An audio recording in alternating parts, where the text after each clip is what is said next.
এক বৃদ্ধ লোক তার প্রিয় গরুটিকে জবাই করে আস্ত গরুর কাবাব তৈরি করলো। এরপর তার কন্যাকে ডেকে বলল, আমাদের যত আত্মীয় স্বজন বন্ধু বান্ধব আছেন তাদেরকে দাওয়াত দাও, ডাকো, একসাথে বসে খানাপিনা করি। কন্যাটি রাস্তায় গিয়ে চিৎকার করে ডাকতে লাগলো, আমাদের বাড়িতে আগুন লেগেছে, দ্রুত আসুন সবাই, আগুন নিভাতে সহায়তা করুন। সবাই এলো না, কেউ কেউ ঝামেলা মনে করলো, কেউ কেউ দৌড়ে এলো পানির বালতি নিয়ে। বিকেলে খেতে বসে আশপাশ তাকিয়ে বৃদ্ধ অবাক, কাউকেই তো চেনেন না তিনি, এরা কারা?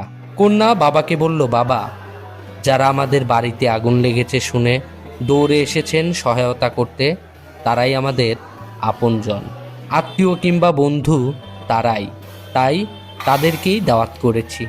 একটা কথা সবাই মনে রাখবেন, যারা আপনার বিপদে এগিয়ে আসে না তারা